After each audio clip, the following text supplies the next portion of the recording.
सध्या युवा नेते पंढरपूरचे भावी आमदार आहेत ते मी परवा तनपुरे महाराजच्या मठात गेलतो, त्याशी त्यांनी एक पंगत दिली होती. साधा माणूस अभिजित पाटील साध्या ह्याच्यावर आले गाडीत, एकच कार्यकर्ता संघट. मग आम्ही काय आपली काय ओळख नाही त्यांची आपली, पण आले बी 2 शब्द दिले बी, अडचणी विचारल्या त्या भागातल्या. अशी व्यक्ती या ठिकाणी आपल्या गावात येणार आहे, त्यांचं सुद्धा स्वागत करायचं आहे.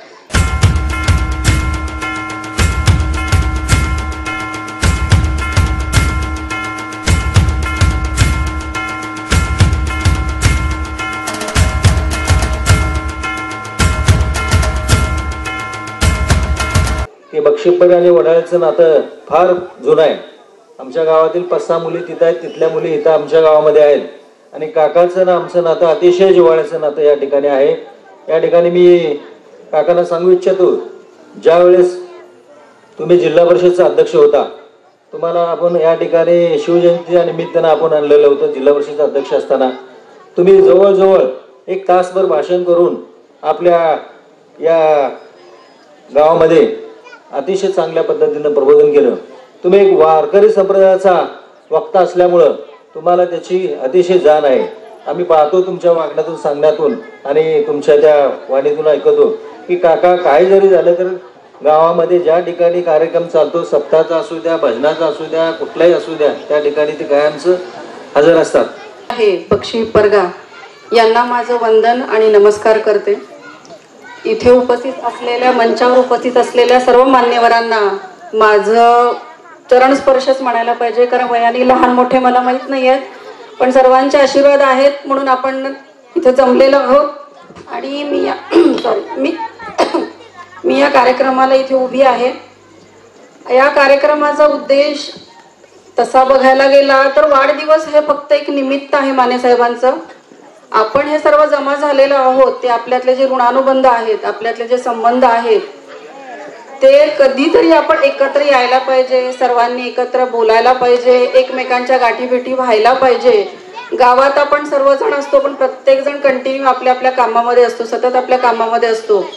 आणि प्रत्येकाची भेटीगाठी होणं, याच्यासाठी एक कार्यक्रम होणं गरजेचं असतं. आणि तो कार्यक्रम म्हणजेच हा वाढदिवस आहे. ॲक्च्युली वाढदिवस हे फक्त निमित्त आहे, पण त्याच्यासाठी माझ्या नवऱ्याला म्हणजे मिस्टर महेश माने यांना तुमच्या सगळ्यांचे आशीर्वाद मिळावेत आणि पुढची जी त्यांची वाटचाल आहे ती सुख, समृद्धी, समाधानाची आणि सगळ्यात महत्त्वाचं म्हणजे आरोग्यदायी व्हावं, म्हणून आम्ही पण इथं कार्यक्रम आयोजित केलेला आहे. आणि तुमच्या सगळ्यांचा आशीर्वाद मिळेल असं मला मनापासून वाटतं. दुसरं म्हणजे मला सांगायचं असं झालं की हा योगायोग असा आहे की 2 दिवसांनी महिला दिन पण आहे. आपण इथे जमा झालोय हे गावातला कार्यक्रम म्हणून, महेश माने साहेबांचा वाढदिवस म्हणून, आणि ॲक्च्युली पक्षाचा पण एक कार्यक्रम आपण म्हणायला हवा. पक्षाचा म्हणण्याच्या पेक्षा मी अजून पक्षाच्या कोणत्याही पदावरती नाही आहे, पण पदावर नसताना देखील एक मतदार म्हणून मी प्रत्येक पक्षाचा मालक आहे. माझा मतदानाचा अधिकार जो आहे, हा अधिकार हा प्रत्येक पक्षाला वाढवतो, जगवतो. आणि हे पक्ष जगवण्यासाठी प्रत्येकाने मतदान करणं गरजेचं आहे. आणि प्रत्येक मतदात्याचा हा अधिकार आहे, कारण सध्या जे वातावरण राजकारणामध्ये चालू आहे त्याच्या संदर्भात मी काही फारसं बोलणार नाहीये, पण एक नागरिक म्हणून, एक मतदार म्हणून सध्या जे राजकारणाचं वातावरण चालू आहे आपल्या याच्यामध्ये, आपण जे बघतोय गॅस सिलेंडरचा भाव आपला 500 वरून गेलाय 1200 वरती, पेट्रोलचा भाव गेलाय 45 वरून 110, 15, 20 वरती. पण हे जे भाव वाढतात, डिझेलचा भाव वाढलाय आणि याच्याबरोबरच धान्याचा, भाजीपाल्याचा, कारण इथं जास्तीत जास्त महिला वर्ग दिसतोय, त्यामुळे हा जो भाव वाढला याचा आपल्या प्रत्येकावरती जो परिणाम होतोय, त्या परिणामांसाठी आपण मतदान करणं गरजेचं आहे. आणि मतदान करताना हे कितपत आपण योग्य व्यक्तीला करतोय हे करणं पण गरजेचं, हा विचार करणं पण गरजेचं आहे. हे आपण कोणत्या पक्षाला करतोय हे करणंही विचार करणं गरजेचं आहे. आणि हे विचार करताना आपण महिला वर्गांनी आणि इतर पुरुष वर्गांनी हा विचार करायला हवा की आपलं केलेलं मतदान हे खरंच उपयोगाचं ठरणार आहे का. हे उपयोगाचं काय ठरणार आहे नाहीये, कारण काय होतं की आपण योग्य व्यक्तीला मतदान केलं तर ती व्यक्ती ऍक्च्युली आपली बाजू विधानसभेमध्ये मांडत असते, लोकसभेमध्ये मांडत असते.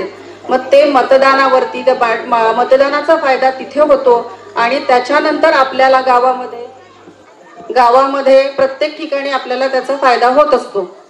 दुसरं सांगायचं असं आहे की एक महिला म्हणून पवार साहेबांनी ऍक्च्युली आपल्या महिलांना काय म्हणतात इलेक्शनला उभं राहताना 50% भाग दिला.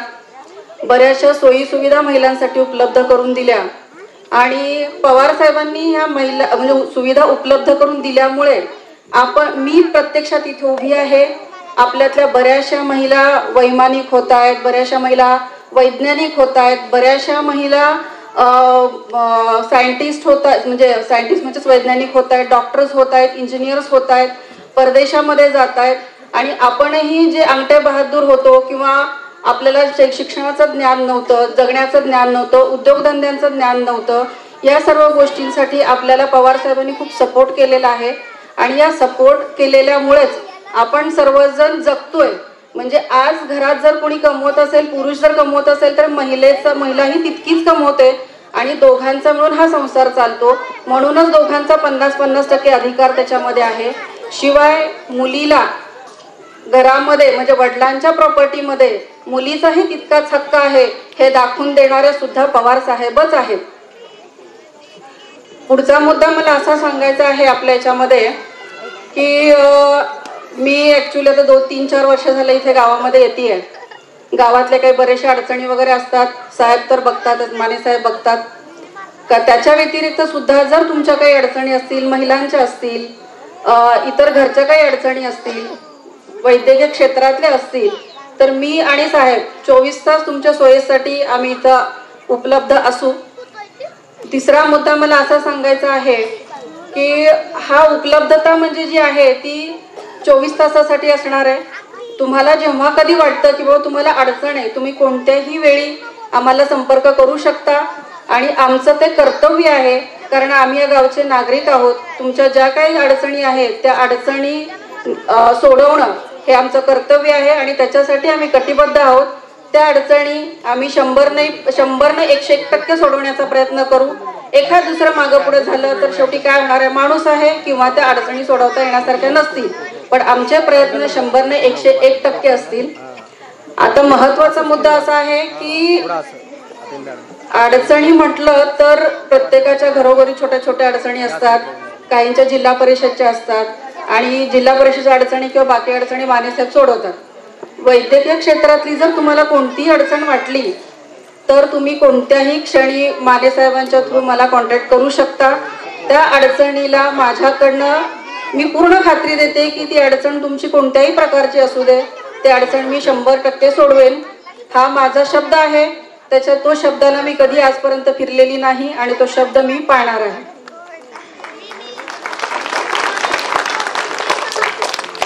महत्वाचा मुद्दा म्हणजे माझे जे कुंकू आहेत मिस्टर महेश माने, त्यांचा वाढदिवसासाठी नवरा म्हणून कौतुक करण्यापेक्षा मी ऍक्च्युली एक व्यक्ती म्हणून त्यांचं कौतुक करेन. कारण कसं आहे की माझ्या काही कालावधीमध्ये त्यांनी जो मला आधार दिलाय, आधार म्हणण्यापेक्षा जी मला साथ दिली आहे, कारण नवरा बायकोचा आधार असतो, बायको नवऱ्याचा आधार असते, पण ऍक्च्युली ती दोघांनी एकमेकांना दिलेली साथ असते. आणि याच्यासाठी मी खरं म्हणेन की असं म्हणतात की प्रत्येक पुरुषाच्या पाठीमागे एक यशस्वी स्त्री असते, पण मी असं म्हणेन की प्रत्येक स्त्रीच्या यशा पाठीमागे एक पुरुष असतो आणि तसाच हा माझा वाघ माझ्या पाठीमागे उभा आहे. आणि या वाघामुळेच आज ही वाघीण पण जगतीये आणि पुढेही जगत राहील. हा महेश माने साहेब जे आहेत यांचं जर एक काही गुण सांगायची म्हटलं तर महिलांचा आदर हा खूप आहे. मी एक बायको म्हणून सांगते असं नाहीये, पण महिलांचा आदर खूप आहे. दुसरं म्हणजे कसं आहे माहिती का, तो माणूस रात्रंदिवस कष्ट करतो आणि त्या व्यक्तीला कष्ट करताना पैशाची अपेक्षा नाहीये. म्हणजे तुम्हाला सत्य सांगायचं, बऱ्याच वेळा मला ती जाणीव, एक बायकोन मला जाणीव करून द्यावी लागते की आपल्यालाही पोट आहे, आपल्यालाही जगायचं आहे, आपल्यालाही 2 वेळेला भूक लागती, त्याचा आपण काहीतरी विचार करायला पाहिजे आणि आपल्यालाही शरीर आहे, त्या शरीराची काळजी घ्यायला पाहिजे. एक बायकोन मला आठवण करून द्यावी लागती. पण ही व्यक्ती जेव्हा कष्ट करत असते किंवा इतरांचं काही काम करत असते तेव्हा ह्या व्यक्तीला स्वतःची भूक लागत नाही, संसार लागत नाही आणि स्वतःच्या तब्येतीचा विचार नसतो. पण इतकं रात्रंदिवस कष्ट करणारी ही जी व्यक्ती आहे, मी खरंच स्वतःला नशीबवान समजते की मला असा नवरा मिळालेला आहे. आणि मी खरं सांगते की सर्व गुण संपन्न व्यक्ती माझ्या आयुष्यात आलेले. या व्यक्तीसारखा एक नवरा, या व्यक्तीसारखा एक पुरुष असणं माझ्या आयुष्यामध्ये ही माझ्यासाठी अभिमानाची गोष्ट आहे. आणि एक बायको म्हणून मी त्यांना शब्द देते. आज त्यांचा वाढदिवस आहे. मी त्यांना असं सांगेन की जोपर्यंत माझा शेवटचा श्वास आहे मी तुम्हाला पुढासमोरही झुकू पण देणार नाही, वाकू पण देणार नाही. तुमचा जन्म हा फक्त लढण्यासाठी झालेला आहे आणि ह्या लढाईमध्ये मी कायम माझ्या शेवटच्या श्वासापर्यंत तुमच्या सोबत असेल. माझा श्वास जोपर्यंत आहे तोपर्यंत तर मी शरीराने असेल आणि ज्या क्षणाला माझा श्वास बंद झालेला असेल त्या क्षणाला जोपर्यंत महेश मानेंचा श्वास शेवटपर्यंत आहे तोपर्यंत मी मनाने त्यांच्या सोबत असणार आहे. धन्यवाद. काकासाहेब, तुम्ही 2-3 वाढदिवसाला महेश मानेचे आलात आणि आजच्या वाढदिवसाला बी आलात. या ठिकाणी तुम्हाला काय तर बक्षी परगेकरांच्या वतीनं वेगळं पाहायला मिळतंय. आणि जिल्ह्यामध्ये काम करत असताना महेश मानेच्या पाठीमाग ज्या ज्या ताकदीनं उभा राहता येईल बक्षी परगेकरांना, तुम्हाला महेश मानेला कोणत्याही बाबतीत जबाबदारी द्यायची झाली तर बक्षी परगेकर सदैव त्याच्या पाठीमागे खंबीरपणे उभे राहतील. हा आशावाद या ठिकाणी, हा विश्वास तुम्हाला बक्षी परगेकरांच्या वतीनं देतो.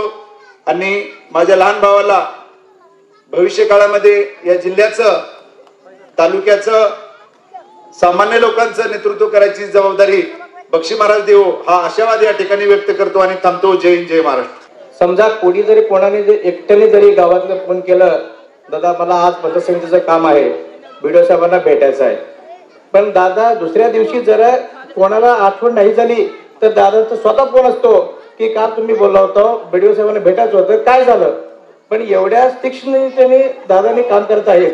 आणि मी विशेष करून सांगतो, हॉस्पिटल म्हणा, मी गावात बसून जरी फोन केलं, दादा तुमच्या हॉस्पिटलला, वासंग हॉस्पिटलला एक पेशंट आहे, येणार आहे म्हणजे तर दादा पेशंट यायच्या अगोदर 5 मिनिट येऊन तिथं गेटमध्ये थांबतात की पेशंटची वाट बघतात. मला सांगा, या जमान्यात सगळं घरदार संसार सगळं बघत पण दुसऱ्यासाठी टाइम देतात, म्हणून हे आपलं भाग्य आहे. मी त्यांचं मित्र म्हणून माझं भाग्य आहे. म्हणून बक्षी परगेतील सर्व तमाम आई बहिणींना आणि वडीलधारी मंडळींना आणि माझ्या मित्र मंडळींना एक विनंती आहे माझं, तुमच्या गावात असं काम करणारा सुपुत्र तुम्हाला भेटलेला आहे म्हणून तुमचं पण या ठिकाणी नशीबच म्हणावं लागेल.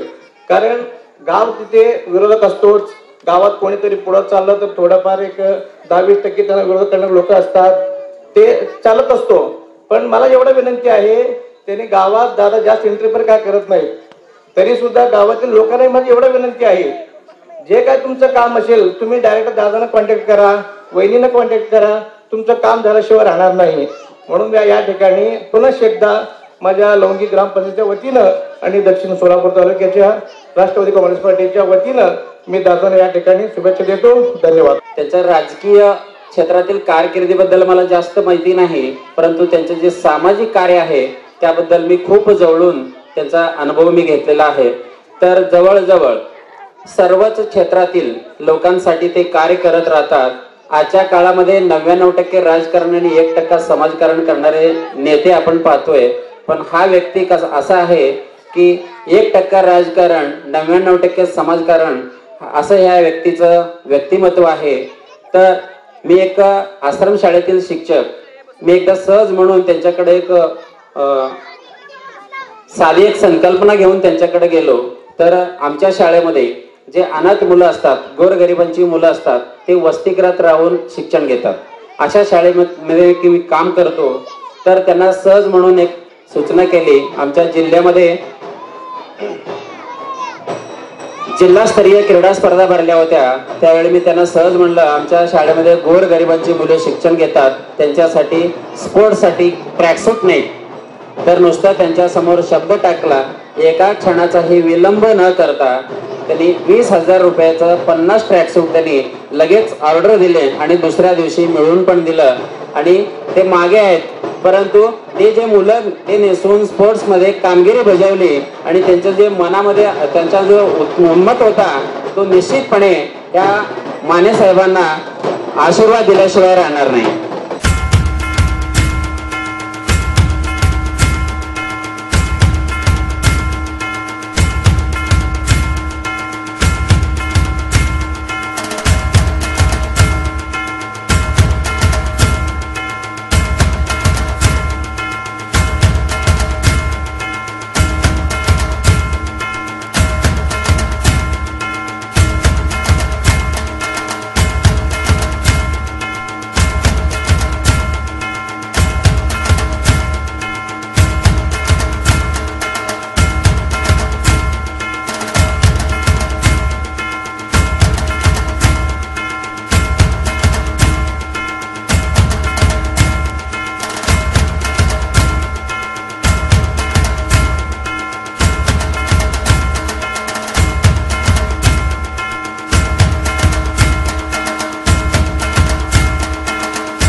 अतिशय भव्य दिव्य पद्धतीनं महेशदादा माने यांचा वाढदिवस साजरा होत आहे. मागच्या वर्षी देखील मी आलो होतो. अतिशय जंगी पद्धतीनं यांचा वाढदिवस साजरा होत आहे. हेच तुमचं खरी ताकद आहे महेशदादा. कारण मी आमचे लवंगीचे पाटील साहेब आहेत सरपंच, एवढं लांबून इथं कार्यक्रमासाठी आलेत. मला त्यांच्या गावी कार्यक्रम होतं खरं तर शिवसेना शाखा उद्घाटनाचं. त्यांनी मला कॅन्सल करायला सांगितलं तुमच्यासाठी, आणि तुमचं मी मान राखून इथं आलो आहे आपल्या वाढदिवसासाठी. हेच तुमची खरं स्वभाव आहे. तुमच्या स्वभावासाठी, तुमचं प्रेमळ स्वभावासाठी मी इथं आलो आहे. हेच तुमची खरी ताकद आहे. आणि खरं सांगायचं म्हणलं तर निष्ठावंतला फार महत्त्व आहे. तुम्ही जर बघितलात या महाराष्ट्राच्या राजकारणामध्ये काय चालू आहे. खरं तर वाढदिवस आहे, राजकारणाबद्दल बोलणं योग्य नाही, तरी देखील मी बोलत आहे साहेब. भाजपने अर्धा रात्री पक्ष फोडलं, 50 खोके पुरवलं. तुम्ही सर्व व्हॉट्सॲपमध्ये बघता, फेसबुकमध्ये बघता, न्यूजपेपरमध्ये बघता काय चाललंय या महाराष्ट्रामध्ये. अर्धा रात्री पक्ष फोडतात आणि लोकशाहीची हत्या होत आहे आपल्या या महाराष्ट्रामध्ये. अतिशय चुकीच्या पद्धतीनं हा आपला महाराष्ट्र चाललेला आहे, राज्य चाललेलं आहे. या येणाऱ्या काळामध्ये या लोकशाहीच्या हत्यारांना आपल्याला जागा दाखवायचा आहे. तुम्ही जर बघितलं आमचे पक्षप्रमुख उद्धवजी ठाकरे साहेबांचं जे 50 वर्षाचं पक्ष स्थापना होऊन झालेलं आहे. संपूर्ण भारत देशांना माहिती आहे की खरी शिवसेना कोणाची आहे. खरी शिवसेना ही स्वर्गीय हिंदू हृदय सम्राट बाळासाहेब ठाकरेंची पक्ष आहे आणि त्यांचे सुपुत्र सन्मान्य पक्षप्रमुख उद्धवजी ठाकरे साहेबांचा आहे. तरी देखील सुप्रीम कोर्टामध्ये एकनाथ शिंदेला धनुष्यबाण चिन्ह दिलं गेलं आणि लोकशाहीची हत्या करण्यात आली. त्याच प्रकारेच राष्ट्रवादी पार्टीचं पण झालं. सन्माननीय शरदचंद्र पवार साहेबांचं देखील पार्टी फोडण्यात आलं, पैसे भरून आपण सर्वजण बघितलं. म्हणून येणाऱ्या काळामध्ये या भाजपवाल्यांना आपल्याला जागा दाखवायचं आहे, हे आपण ठरवायचं आहे. जास्त न वेळ देता महेश दादांच्या या प्रेमळ सभामुळे फार मोठ्या जनता इथं उपस्थित आहेत. त्यांच्या वाढदिवस निमित्त मी लाख लाख शुभेच्छा देतो. त्यांचं जे काय राजकीय जीवनामध्ये त्यांचं स्वप्न आहे ते पूर्ण व्हावं आणि निष्ठाचं फळ भेटावं येणाऱ्या काळामध्ये, असं मी त्यांच्या वाढदिवसानिमित्त शुभेच्छा देतो आणि त्यांच्या भावी वाटचालीस देखील मनपूर्वक शुभेच्छा देतो. जास्त अधिक न वेळ घेता त्यांना वाढदिवस निमित्त मी लाख लाख शुभेच्छा देऊन भगवामय शुभेच्छा देऊन इथंच थांबतो. उपस्थितीतल्या प्रथमतः या सर्व स्टेजवरील मान्यवरांना सांगतोय, आबा अमरदादा कोंडकरी साहेब, आमच्या गावचं ग्रामदैवत जे आहे त्या सोलापूरचा सिद्धरामेश्वर महाराजांच्या नंतर जिल्ह्यामध्ये दुसरी जीवन समाधी आणि या देवाचं एक वैशिष्ट्य आहे, इथं जमलेले लोक, समोर बसलेले लोक आणि माझ्या पाठीमागे उभं असलेले तुम्ही लोक आणि माझ्या सोबत चाललेली सगळी लोक ही आतापर्यंत माझ्यासोबत चालतायत, येतायत, बसतायत, बोलतायत, माझ्यासोबत राहतायत. ह्याला एकमेव कारण आहे, मी ह्या नगरीमध्ये ह्या बक्षिबाला शिवून स्पर्श करून सांगितलं होतं की घडलं तर माझ्यातून मी चांगलंच घडवेन, मी माझ्यातून कुणाचं वाईट घडवणार नाही.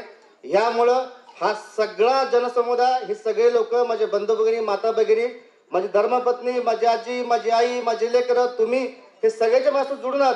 सगळे माझ्यासोबत जुळून आहात ते केवळ आणि केवळ त्या देवावर ठेवलेल्या श्रद्धेमुळं आणि आतापर्यंत आपल्या नीतिमत्तेमुळं. माझ्या विनंतीला मान देऊन, ह्या सत्कार समितीच्या विनंतीला मान देऊन इथं उपस्थित असलेले, आता सूत्रसंचालन करताना साहेबांनी 2-3 वेळा सांगितलं सरांनी की लहानपणी बापात छत्र हरपलं, लहानपणी बापात छत्र हरपलं. इथं बसलेल्या माझ्या गावच्या लोकांना सांगू इच्छितो आणि माझी आजी बसली, माझी बायको बसली, माझी आत्या बसली, माझी चुलती बसली, माझ्या बहिणी बसल्यात, सगळ्यांना सांगू इच्छितो आतापर्यंत बापाची कमी वाटत होती, पण गेली 5 वर्ष झालं ह्या माणसापाशी गेल्यापासून मला बापाची कमी वाटत नाही. म्हणून हल्ली कधी ना असं समजूनच येत नाही की मला बाप नाही, मला बापाची माया देणारे, बापाचे छत्र माझ्यावर अर्पण करणारे या जिल्ह्याचे जिल्हाध्यक्ष आदरणीय काकासाहेब साठे आणि कोण म्हणतं मला कोण नाही, आबासारखा मोठा व माझ्या पाठीमागा आबा माझ्या विनंतीला मान्यवर उपस्थित राहिले, अमरदादा उपस्थित राहिले. मी प्रथमतः तुम्हा सगळ्यांच्या वतीनं तुमच्या मनात जे काही इच्छा आहे, तुम्ही दोघंही जनतेच्या मनातले पुढचे आमदार आहात आणि मला सांगायला असं काही अतिशयोक्ती वाटत नाही. फक्त एक सांगतोय, बक्षीबाद चरणी ह्या मातीमध्ये सांगतोय, तुम्ही दोघे आमदार व्हा, तुम्ही दोघे मंत्री व्हा. फक्त आमच्या काकांचं राजकारणाचा शेवट चांगला गोड व्हावा, यासाठी काकांचा गोड कसा करावा हे तुम्ही ठरवा आणि तुमच्या इच्छा दोघांच्याही बक्षीभाऊ महाराज पूर्ण करावी अशी बक्षीभाऊच्या महाराजच्या पायात चरणी प्रार्थना करतोय. आणि खूप काही लोक म्हणतात हा राजकीय व्यासपीठ नाहीये, राजकीय बोलण्याची गरज नाही, आवश्यकता नाहीये, पण मी सांगतो माझी ओळख आतापर्यंत राजकारणामुळे तयार झाली. गेली जवळपास 13 वर्ष झालं ह्या समाजकारणामध्ये, राजकारणामध्ये काम करतोय. सूर गवसत नव्हता, एक ट्रॅक सापडत नव्हता, एक लाईन सापडत नव्हती, एक पटरी सापडत नव्हती, पण जेव्हा आम्हाला धोतरण टोपी सापडली तेव्हा सूर्य गवसला, पटरी गवसली. जी गाडी सुटते, धावते, त्या गाडीला पाठीमागं पकडायला लोक धावतायत, पण ही गाडी अजिबात थांबणार नाही. गाडी एकाच ठिकाणी येऊन थांबेल. आबा जेव्हा तुम्ही आमदार व्हाल तेव्हा तुमच्या त्या स्टेशनवर गाडी येऊन तिथे थांबेल, तोपर्यंत ही सुसाट गाडी अजिबात थांबणार नाही शब्द देतोय. खूप लोक म्हणतात, आमच्या गावातील लोक म्हणले, आमच्या भागातील लोक म्हणले, हा माझं गाव, हा मतदारसंघ अक्कलकोटचा मतदारसंघ, इथं भाजपचा आमदार, इथं भाजपचा खासदार. लोकांना खूप वाटतं की सत्तेमध्ये अजितदादा गेले, भाजप सत्तेमध्ये आहे. ग्रामपंचायतच्या लोकांना कुठलाही शिक्का नसतो, ग्रामपंचायतच्या लोकांना कुठल्याही पक्षाचा बॅनर नसतं. आजचा चालूचा आमदार हा तुमचा आमदार, उद्या दुसरा जो आमदार येतो तुमचा आमदार. तुम्ही गावची सेवा करणे, तुम्ही गावासाठी निधी कुठला जमेल ते निधी आणणे आणि गावचा विकास करणे हे तुमचं परम कर्तव्य असतं. त्याच्यामुळं तुम्ही जे काय कार्य करताय, तुम्ही कुणाकडे गेलाय, तुम्ही कुणाकडे निधी आणलाय, ह्याच्याशी मला काय घेणे तर नाही. मी एवढी मॅच्युरिटी, परिपक्वता स्वतःमध्ये आणली की मला एक माहित आहे, माझा भाऊ जरी असला, आज दुपारी जर तिथे भेटायला जरी गेला असला, शेवटी संध्याकाळी तो माझ्याच घरी माझ्याकडेच येणार आहे. त्यामुळे अलीकडे मी टेन्शन सोडून दिलंय. आबा या भागामध्ये काम करत असताना ह्या 2 तालुक्यामध्ये, दक्षिण आणि अक्कलकोट तालुक्यामध्ये आमचा पक्ष बिना आई बापाचा पक्ष आमचा, कारण इथं कुठला आमदार नाही, स्थानिक नेता नाही, कुठला खासदार नाही, कुठला मंत्री नाही. जे पूर्वी साहेब सत्तेमध्ये असताना म्हणा किंवा 10-20 वर्षापूर्वी ज्या लोकांना पदं दिली ती पदं घेऊन ही लोक इथं मोठी झाली आणि मोठी झाल्यानंतर आता परत तिकडे पलटी मारली आणि तिकडे गेलं तर त्यांची काय पदं मिळाली. आज त्यांना वाटतं की मला भाजपने पद दिलं, मला अजितदादांनी पद दिलं, पण त्या नालायकांना मला सांगायचं तुला पद भाजपने दिलं, तुला पद अजितदादांनी दिलं, पण तू त्या पदाचं लायकीच तुला फक्त शरद पवार साहेबांनी केलं होतं. ही विश्वास ही निष्ठा तू विसरू नको, कारण नीतिमत्तेशिवाय राजकारण होत नाही. लोक सांगतात मला सत्ता आहे तिकडं, तिकडे पैसा आहे, दादाकडे चला, दादाकडे सत्ता, दादाकडे पैसा, दादाकडे काय विकास आहे, दादा भरपूर कामात देईल, दादा भरपूर टेंडर देईल, दादाकडे सत्ता आहे, पैसा आहे, विकास आहे, टेंडर मिळेल.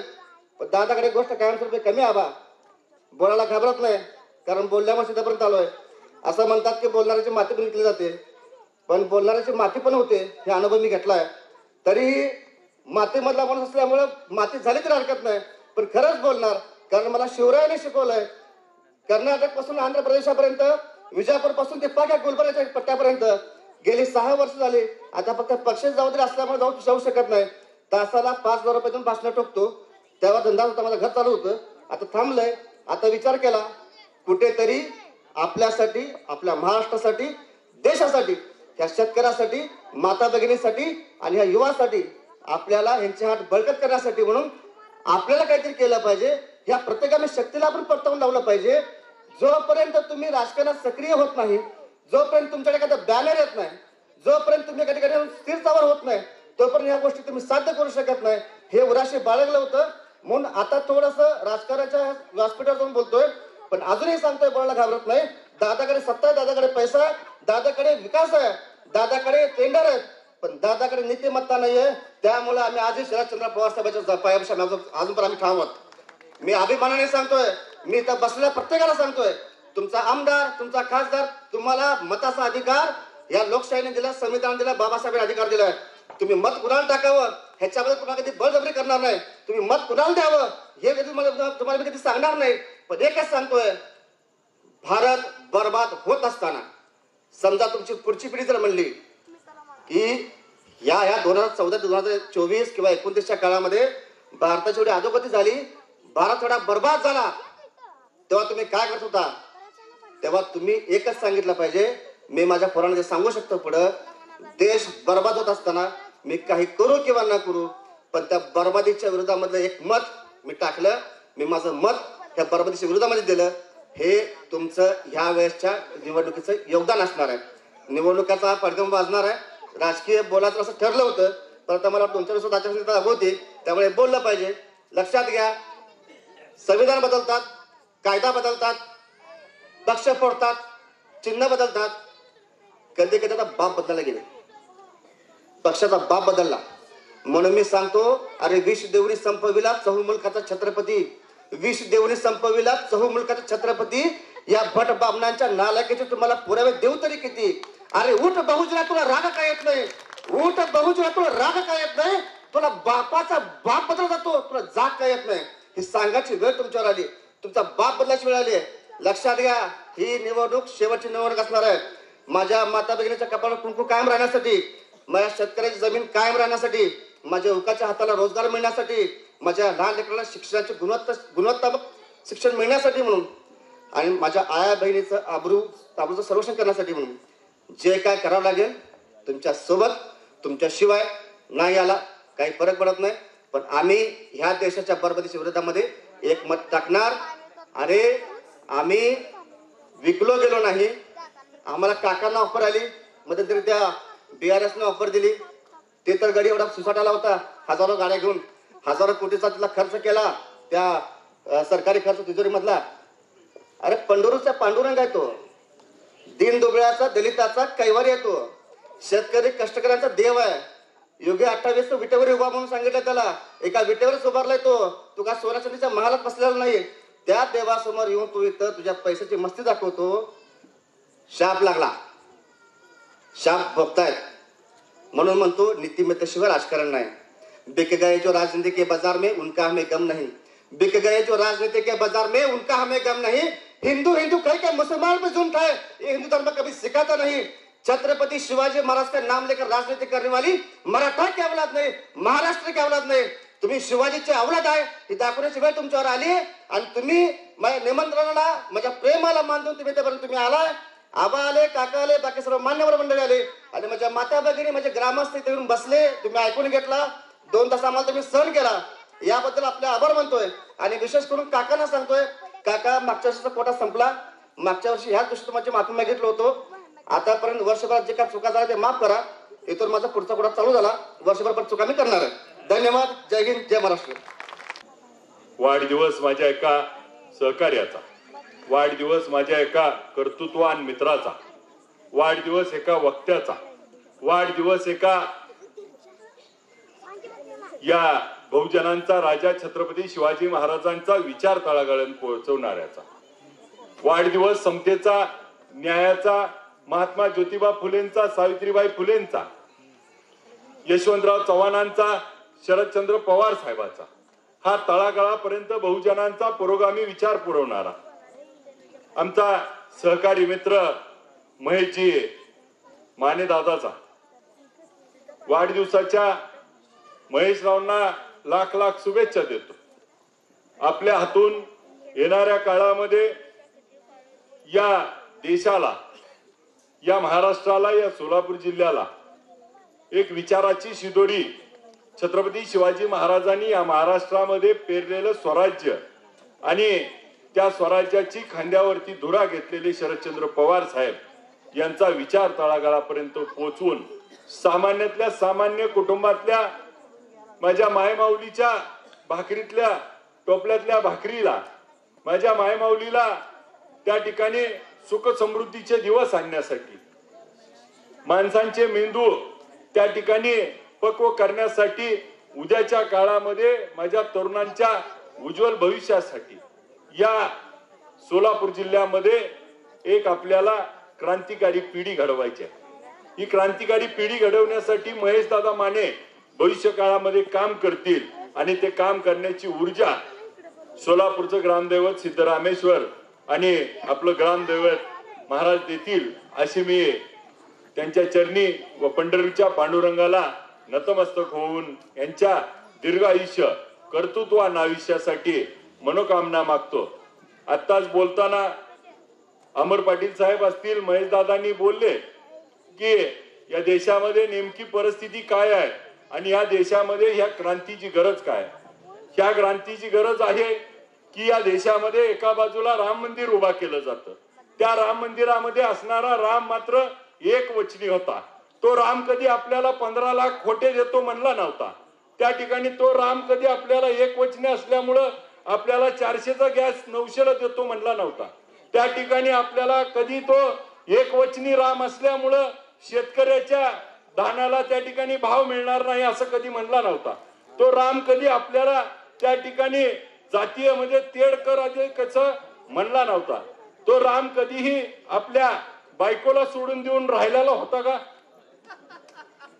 त्यामुळं नेमकं रामाची भक्ती कुणी करावी आणि कशी करावी ह्याच्यावर देखील आता SIT नेमण्याची गरज आहे.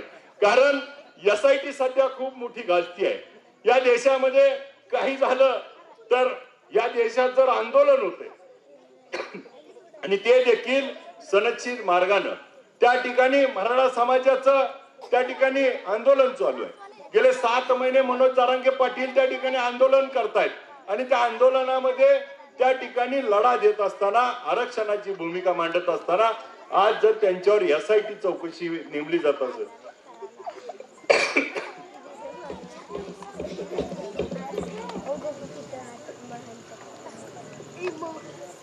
आणि ती SIT चौकशी नेमली जात असताना खऱ्या अर्थानं काकासाहेब या देशातला कहर आहे तो की त्या ठिकाणी मगाशी पाटील साहेबांनी सांगितलं की ईडीचा धाक दाखवून 50 खोके देऊन त्या ठिकाणी पक्ष फोडले जायचे. त्या ठिकाणी वेगवेगळे आमिष दाखवून आज त्या ठिकाणी पक्ष फोडतायत, चिन्ह नेतायत, त्या ठिकाणी अख्खा आमदार नेतायत. परंतु सगळं जरी झालं तर सामान्य माणसं देखील त्या ठिकाणी फोडणं आता शक्य होईना. म्हणून त्या ठिकाणी आदर्श सुद्धा त्या ठिकाणी सोबत घ्यावं लागतंय. त्या ठिकाणी जी काही येईल ते सगळं सोबत घ्यावं लागतंय. पण तरी देखील यांचा 400 बारका यांचा कमी होईना. आणि मग त्या ठिकाणी आपल्या भागाचे खासदार त्या ठिकाणी 5 लाख दाखवा आणि त्या ठिकाणी दिसतेत का बघा, असं बक्षीस आम्हाला तर तिकडे द्यावं लागतंय, अशी आमची पंढरपूरची अवस्था आहे. कारण त्यांनी 5 वर्षामध्ये ज्या वेळेस त्यांना लोकसभेमध्ये प्रश्न विचारायची वेळ आली त्या दिवशी नेमकं यांचं मौन असायचं, त्यामुळं अडचणच असायची. त्यामुळं आपल्या सोलापूर लोकसभेचे किती प्रश्न त्या ठिकाणी खासदारांनी या लोकसभेमध्ये आणि संसदेमध्ये मांडले, हा देखील उद्याच्या काळामध्ये हा प्रश्न आपल्याला सगळ्याला विचारावा लागेल. आणि मग नेमकं चाललंय काय? एका बाजूला त्या ठिकाणी आपल्याला 2 कोटी नोकऱ्या तरुणांना देतो म्हणले होते, त्या 2 कोटी तरुणांना नोकऱ्या मिळाल्या का, हा देखील प्रश्न आहे. दुसऱ्या बाजूला आमच्या शेतकऱ्याचा दुप्पट त्या ठिकाणी खर्चाचा उत्पन्न करतो म्हणले, आणि आजची अवस्था काय आहे? या महाराष्ट्रामध्ये 13,000 आत्महत्या त्या ठिकाणी झाल्यात. त्याला जबाबदार कोण आहे? आज गल्लीपासून दिल्लीपर्यंत सरकार तुमचं आहे, तुमचे नगरसेवक, तुमचे आमदार, तुमचे खासदार, तुमचा पंतप्रधान, आणि तरीसे देखील. मग आम्ही जर म्हणलं तर आमच्या त्या ठिकाणी पेट्रोलचा 60 रुपयाचा भाव 120 रुपये झालाय की लगेच त्यांनी म्हणायचं आम्ही 370 केलं. आमचा पेट्रोलचा भाव वाढतोय, त्यांनी आम्हाला सांगायचं 370. त्या ठिकाणी आमच्या मायमाऊलीला त्या ठिकाणी आज काय अवस्था आहे? आज त्या ठिकाणी गॅसच्या बाबतीत असेल, आज बाजारात गेल्यानंतर महागाईचा भाव असेल, आज एका बाजूला दुधाच्या किमती उतरलेल्या असताना त्या ठिकाणी पाण्याची बाटली मात्र 25 रुपयाला घ्यावी लागते, आणि त्याच्यावर मात्र सरकारकडे कोणतंही धोरण नाही. दुसऱ्या बाजूला माझ्या शाळेच्या फी देण्याची परिस्थिती आज सर्वसामान्यांची राहिली नाही, आणि मग साध्या शाळा आपल्या जिल्हा परिषदच्या त्या ठिकाणी खाजगी करण्याची भूमिका आज त्या ठिकाणी एका बाजूला सरकार करतंय, आणि दुसऱ्या बाजूला सरकारच्यातलेच काही मंत्री 50 खोक्याचं बोलतायत. दुसऱ्या बाजूला माझ्या सर्वसामान्य लोकाला त्या ठिकाणी आपल्याला 2 वेळचं खायला मिळत नाही, अशा अवस्थेत हा देश येऊन बसलाय. आणि मग नेमकं आपल्याला भूमिका काय घ्यायची आहे? या देशात आपल्याला काय पाहिजे? काही झालं तर जय श्रीराम म्हणायचं, काय अडचण आली जय श्रीराम, दुष्काळ पडलाय जय श्रीराम, पाणी प्यायला नाही म्हणलं की तिकडे सांगायचं आम्ही सर्जिकल स्ट्राईक केला, त्या ठिकाणी काय झालं म्हणलं की आम्ही राम मंदिर बांधलं.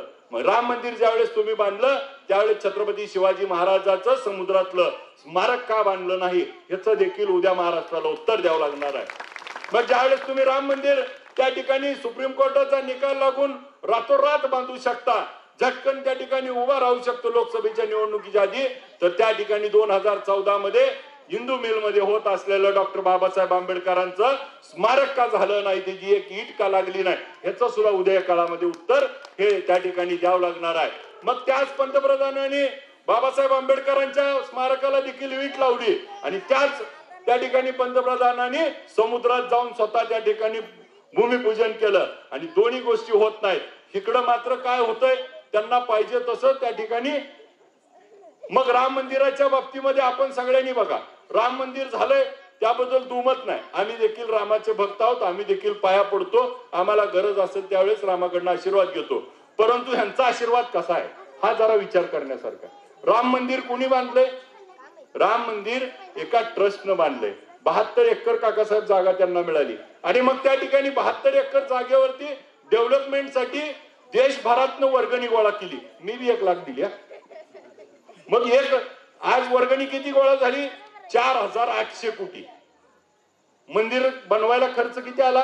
1700 कोटी. फायद्यात किती आहे ती? 3100 कोटीला. आणि आपण म्हणतोय मात्र जय श्रीराम. ती किती आणून बसली? 3100 कोटी. रोज लोक येते ती किती? 5 लाख. रोज 5 लाख लोकांचा गल्ला किती व्हायला लागलाय? 3 कोटी.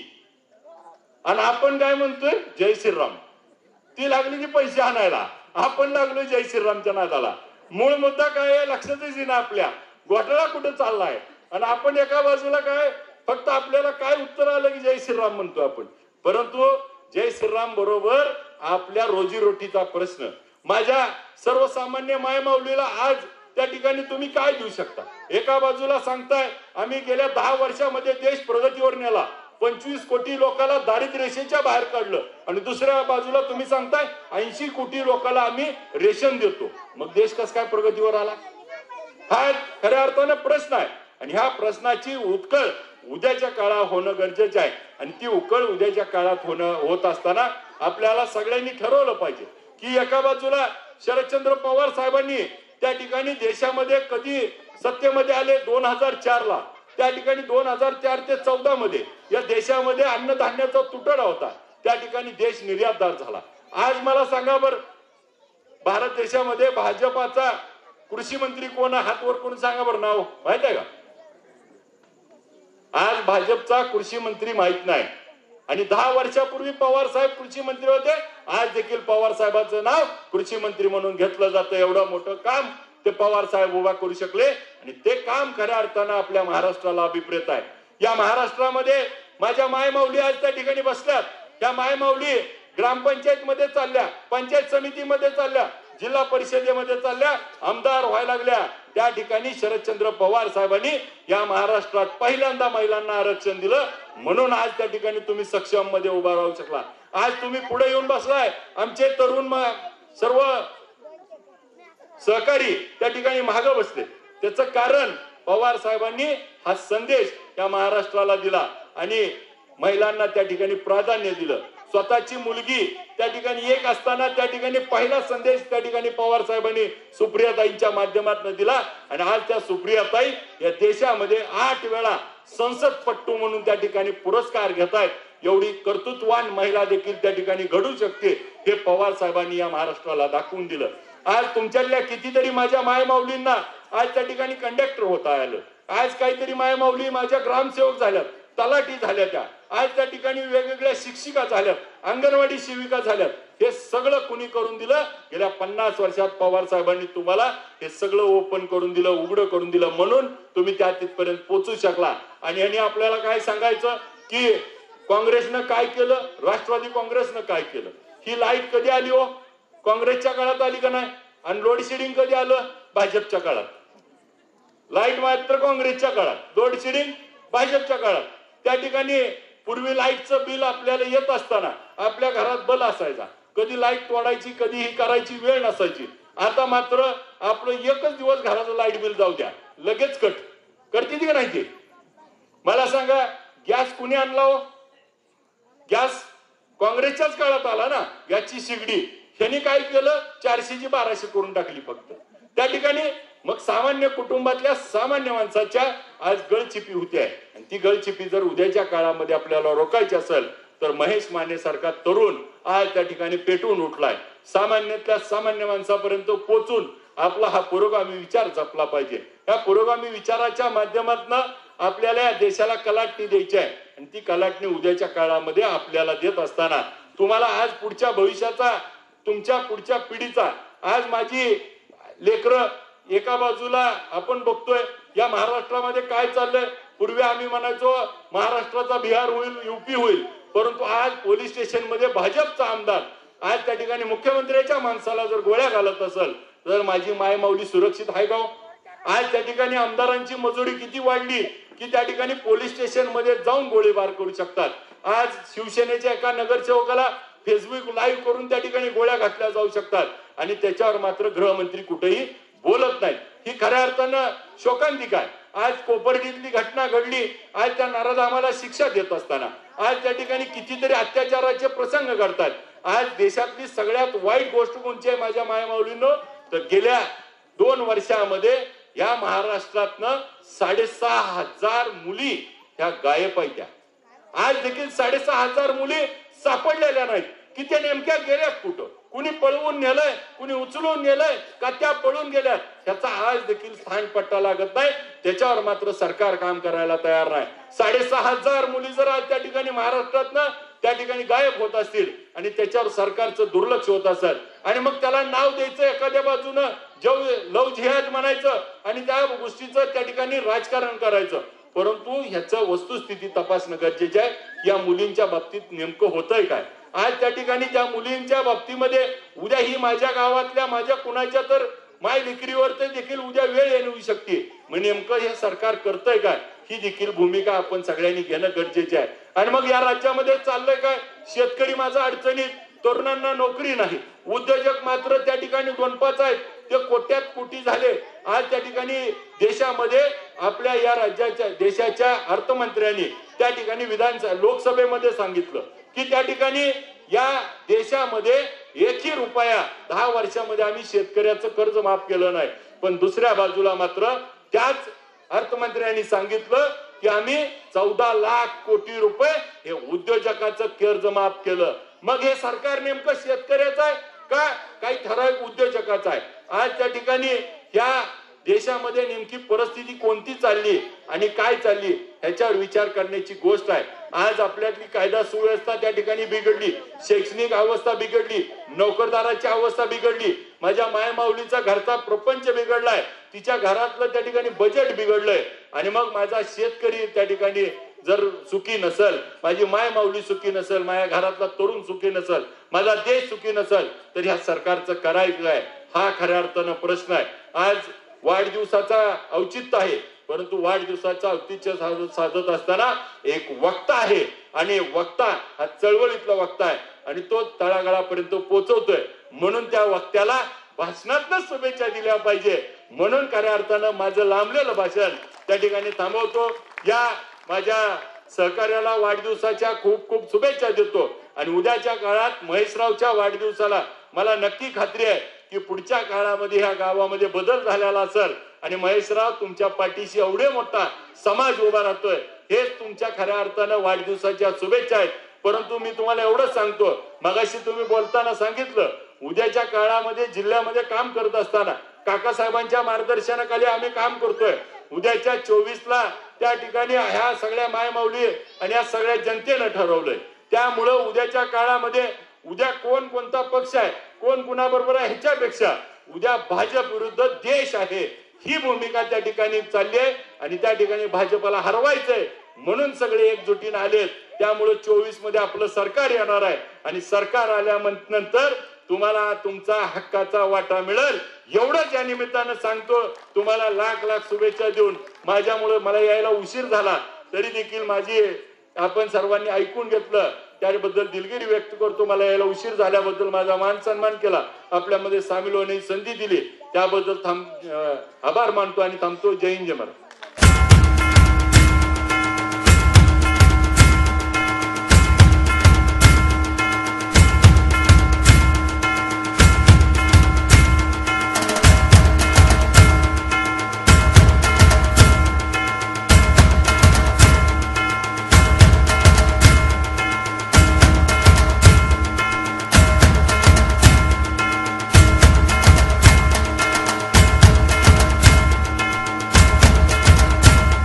उपस्थितीमध्ये आपल्या गावचे सुपुत्र आदरणीय महेश माने यांच्या वाढदिवसानिमित्त आपण या ठिकाणी सर्वजण त्यांचं कौतुक करण्यासाठी, त्यांना भविष्य काळासाठी त्यांच्या कर्तृत्वाला शुभेच्छा देण्यासाठी आपण सर्वजण या ठिकाणी उपस्थित झालात. त्याबद्दल मी तुमचं सर्वांचं मनापासून आभार मानतो. कारण महेश माने गेली 3-4 वर्षापासून माझा आणि त्यांचा संपर्क आला. एक अतिशय चलाक, धडपड करणारा, सगळ्याला मदत करणारा, सगळ्यासाठी झटणारा, कुठली गोष्ट न सांगता महेश माने यांना काय करायला सांगायची आवश्यकता नाही. कारण ते ओळखून समजून बरोबर त्या ठिकाणी आपलं काम करत असतात. त्याच्यामुळं मला त्यांच्याबद्दल खूप आदर निर्माण झाला. आणि ज्या वेळेस पदाधिकारी आमच्या पक्षाचे निवडायचे त्यावेळी मी पहिल्यांदा त्यांना आमच्या राष्ट्रवादी काँग्रेस पवार गटाचे जिल्हा सरचिटणीस म्हणून त्यांची नेमणूक केली. आणि त्यावेळेपासून माने आणि मी या जिल्ह्यामध्ये पक्ष वाढावा, लोकांमध्ये असलेले गैरसमज दूर व्हावे यासाठी सातत्यानं प्रयत्न करतो, बैठका घेतो, लोकांना समजून सांगण्याचा प्रयत्न करतो. परवाच 1 तारखेला आमच्या गावी सोलापूर जिल्ह्याची बैठक आम्ही त्या ठिकाणी घेतली होती. त्यावेळी पण कारण परिस्थिती, आजची राजकीय परिस्थिती हे अतिशय चुकीच्या मार्गाने चाललेले आहे. आबांनी बऱ्याच गोष्टी या ठिकाणी आपल्या समोर आपल्याला समजावं अशा भाषेमध्ये आपल्याला मार्गदर्शन केलंय. पण खऱ्या अर्थानं आपण गेली 75 वर्ष लोकशाहीमध्ये वावरतोय. सगळे अधिकार आपल्याला आहेत, कुठं अडचण नाही, काय नाही. पण गेल्या 14 सालापासून या देशाचं राजकारण बदलताना दिसतंय. कारण मोदी सरकार एक हुकुमशाही वृत्तीचा माणूस देशाच्या पंतप्रधान पदावर बसलेला आहे आणि त्यांनी या देशामधली लोकशाही संपवण्याच्या दृष्टीनं त्यांची अनेक पावलं त्यांनी उचलले. आपल्याला माहिती आहे, कधी एखाद्या नेत्याला, एखाद्या कार्यकर्त्याला ईडी खाली, कधी ईडी नावच आपण कधी ऐकलं नव्हतं. आणि मग ती ईडी लावायची, कुणाला हात टाकायचा विषय तर सोडून द्या. पण आता साध्या गोष्टीमध्ये सुद्धा त्यांचं नाही ऐकलं तर ईडी लावून त्याला हात टाकलं जातं. आज देशामध्ये भीतीचं वातावरण निर्माण झाले. उद्या काय होईल काय सांगता येत नाही. गेली 75 वर्ष आपण लोकशाहीमध्ये आपले अधिकार मनसोक्तपणे वापरले.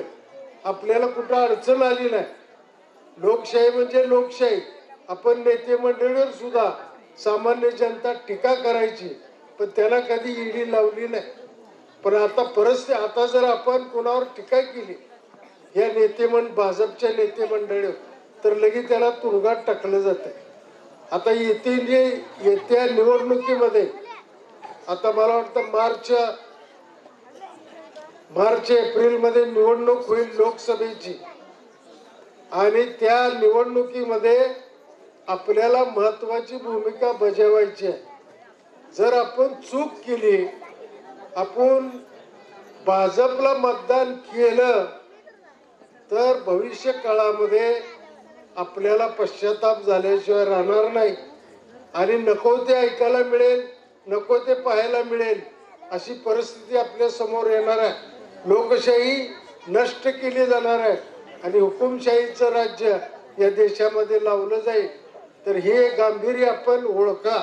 आणि येत्या निवडणुकीमध्ये आज आपण मानेसारख्या एका कर्तृत्ववान मुलाचा, कार्यकर्त्याचा या ठिकाणी वाढदिवस साजरा करत असताना आपण त्याला आपल्या मतदानाच्या भूमिकेतून आपण भाजप सोडून इतर पक्षाला मतदान कराल अशी अपेक्षा या ठिकाणी व्यक्त करतो. आणि आज या ठिकाणी आपण मोठ्या संख्येनं आपल्या गावच्या सुपुत्राला वाढदिवसाच्या शुभेच्छा देण्यासाठी उपस्थित झालात. त्याबद्दल मी पुन्हा आपल्या सर्वांचं मनापासून आभार मानतो आणि माझे 2 शब्द संपवतो. जय हिंद.